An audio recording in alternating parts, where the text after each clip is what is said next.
Welcome to DFS Insights. I'm David Geislinger, and I'm joined by my cousin David Grant Jr. The teams up on the block are the Brooklyn Nets at the Portland Trailblazers.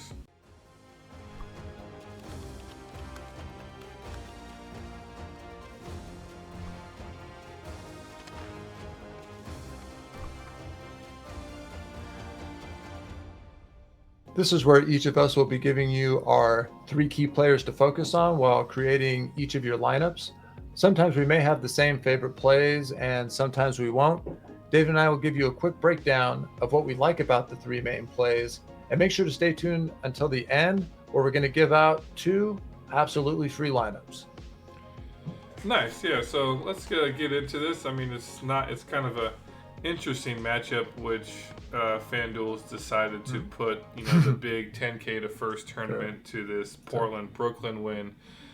I mean, they have the LA Lakers versus the Dallas Mavericks. It might be a wrong 5:30 Pacific time frame, but still, it seems to be the better matchup.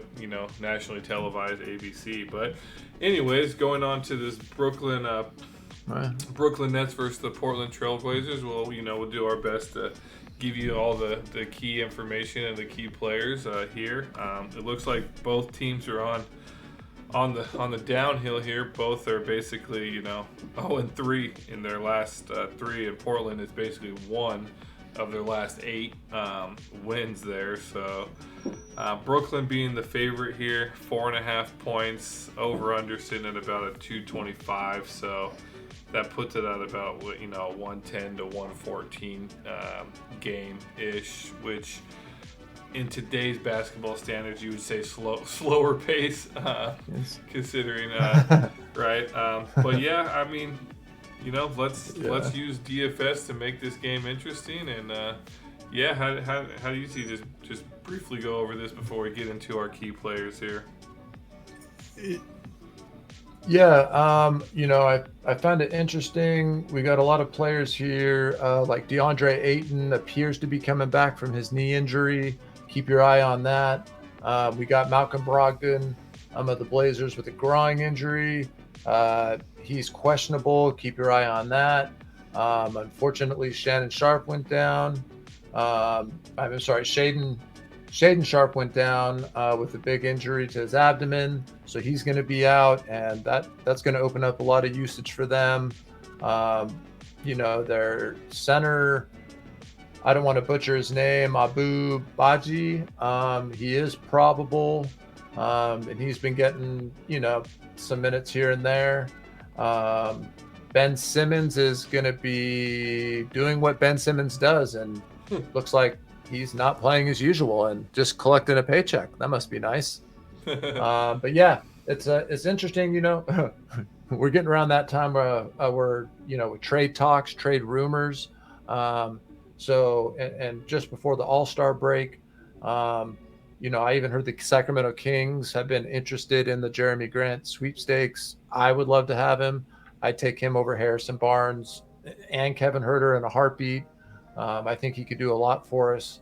But yeah, this game, as we know, the Portland Trailblazers are basically a dumpster fire of a team. I haven't been impressed, and they're all over the place. And then the Brooklyn Nets, surprisingly doing, I believe, pretty well. Not doing too bad for going from Kyrie, Harden, Ben Simmons, that whole we got a squad, to like a bunch of draft picks and some guys, and they've held it together nicely. So Yeah. Kudos to them. Nice. Well, in this dumpster fire, let's just move on to our our key players here and try to pick through this fire so that our audience will have that best advantage here in this single game slate. So I'll go ahead and let you start off with who are your three? What are the 3 players you're going to be focused here on? So the three players I'll be focused on here, my boy Jeremy Grant. That's not just because we have the same last name. It's because this guy's a baller. He can do it all. we got some other key guys, at the power forward, small forward position. Um, I don't think homeboy from the Suns who's no good, DeAndre Ayton. I don't think him being back is gonna hinder him very much. But with Sharp being out, that's going to open up a lot of room for Jeremy Grant to do work. With Brogdon being questionable, I know he's more point guard, shooting guard, but I really like Jeremy Grant. My next pick is going to be from the Brooklyn Nets. I'm going to go ahead and go with Dennis Smith Jr., or I guess Dennis Smith now, as they're calling him. At 9,000 fantasy points, his last 3 out of his last 4. I mean, he's hit 43 fantasy points in 24 minutes against a good OKC team. They did just play Portland. He got in 29 minutes, 10 points, 2 boards, 10 assists, 2 steals, and a block, and just 1 turnover and 35 fantasy points. Sign me up for that all day. And played Miami, got 32 minutes. Again, he's a blocks, and when he gets these blocks and steals in here, that's huge for FanDuel purposes. So Dennis Smith will be my number 2 guy, especially at that price. And then Jabari Walker at 8,500. That small forward, power forward eligibility. Not that makes too much of a difference in the single game that we're doing. Kind of a small sample size, but kind of not. As you can see in 2 games back, 36 fantasy points, 32 minutes, 28 fantasy points, 21 minutes. He clearly has an upside of 45 fantasy points, I'd say. Who knows, 45, 50. And at 8,500, I'll take that all day, especially what appears to be a 27th ranked against that position. I'm really liking Portland here. What do you think about some of those picks? And who are your 3 guys going on here? Yeah, no, I definitely like them in that lower tier option, the 9K and the 8,500. Those are definitely good plays down there, because as in typical single game DFS, obviously you're aiming for these higher value, higher salary players, and at least your MVP, star, and pro. And then the utility typically consists of that 9,500 and below. If you're lucky enough and there's no Jokic or Embiid on this slate, which Bridges being the top dog at 15K, you might be able to sneak a 10K plus guy down here in the utility, along with 10K plus in your multiplier spots as well. But those are great picks there. And then Jeremy Grant, I've gone to him in when I do the after hours slates quite a bit. Him and Simons have been my go-to guys when Portland's on there, because they're basically the scorers for this team. So great picks here. I'm gonna go with different picks of mine. So I'm gonna my first one's gonna be this Nick Claxton guy. He seems to be getting tons of minutes now. He's averaging close to 37 minutes in the last 4 games. 42 minutes.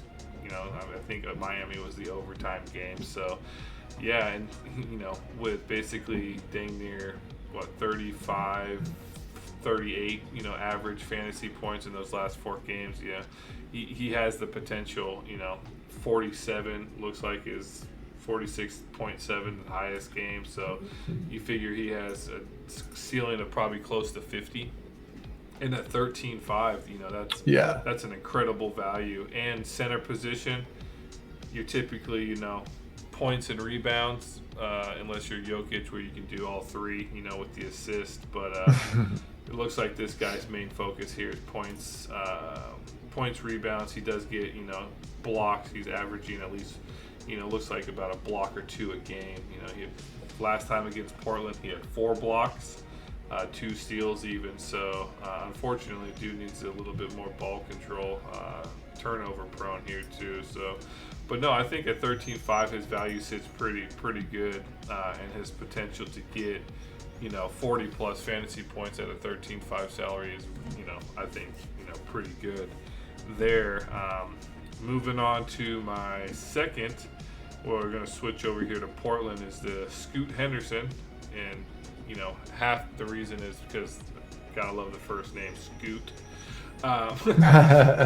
No, just kidding. I'm not doing the game log troll. Yes, I know he did get 61 fantasy points against Phoenix, which is by far his highest. And I'm assuming probably an outlier game, because as you can see against Minnesota, 10.4, 23, 17, 17. But I do see, his usage is off the roof. It's like 32.6% usage he's getting in the last 3 games. He's averaging about 32 minutes in the last 3 games.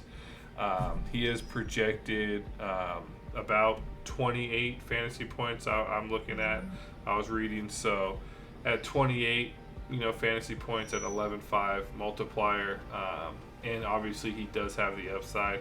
I'm not going to say he has an upside of 61. I'm thinking more like mid to high 30s for his upside. So I'd be happy with that. And Portland averages 40 plus fantasy points to starting point guards, which hopefully obviously he benefits from that. Moving down to my third option here, I'm going to go back to Brooklyn. Cam Thomas. He's had a few stellar games and then obviously a few not so stellar games. I'm focused here on basically the last 3. It looks like last time he played Portland, he didn't get the minutes there, so obviously he came out with less than that. But in the last 2 games, he's averaging about 32.5 minutes. His usage is also very similar to Scoot, sitting at about 32%, which is insane usage in the last 3 games. So even in the 17-minute, he was getting quite a bit of usage while he was on the floor. He's projected about 26 fantasy points, and in this game, they have him projected about 25 minutes. But if you actually, it's crazy. I was looking at Brooklyn stats. The average minutes is about like 27 for all their people, with the exception of I think Bridges, who's at 31 minutes. So they're like you said, I think they're kind of just still finding their team, finding who's who. So they're all getting minutes. So, but I think he's low enough salary at 10K where I would feel comfortable, pro utility for this guy for sure. He does have that potential, but those are my 3.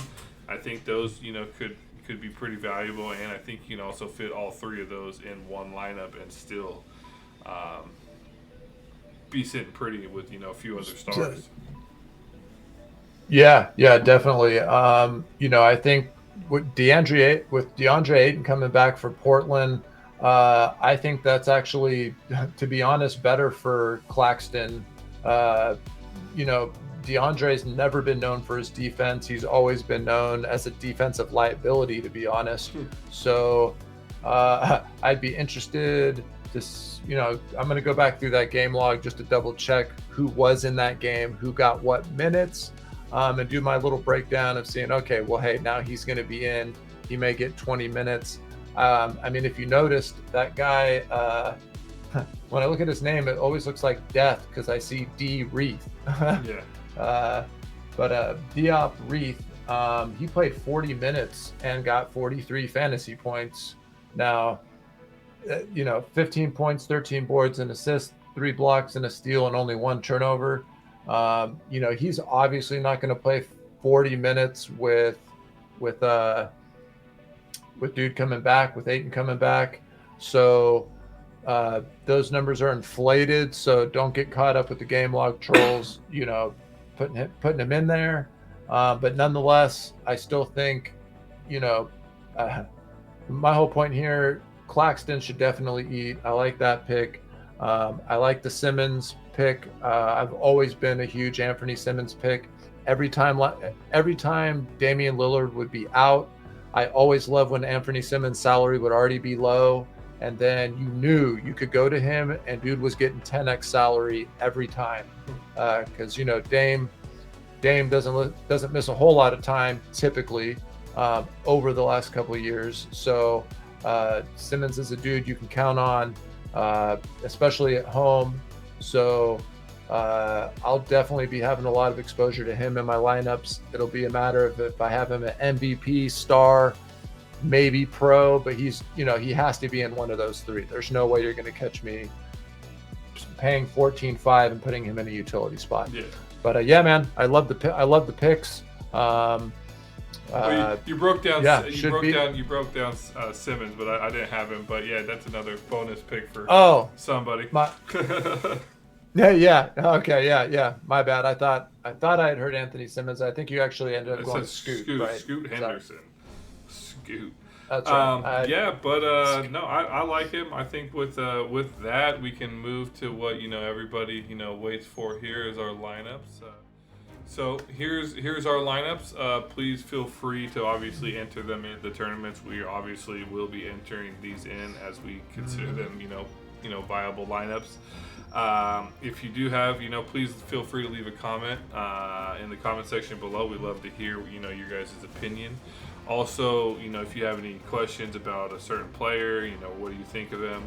We'd be more than happy to, answer that and give our perspective, our opinion on, players, who over who kind of situation. And also, if you haven't, please like, subscribe, hit that notification bell, as that does help us out, put us in front of more people, and hopefully we can all, be on that leaderboard together, winning some money. With that, I'll send it over to David to send us off here. Hey, yeah, hey, it sounds like David and I's podcast here, DFS Insights, is going to probably be the only one covering this Brooklyn at Portland single game Fanduel. We're hitting quite the niche here. So hopefully, hey, man, if you see it, click on it. We got 2 free lineups on here, and we're just out here to try and help you guys make some money. Got any questions, like, subscribe, hit us up. We'll talk some basketball. We got other videos floating around for football, for basketball. We're here for it all. So get that money, and good luck to everybody.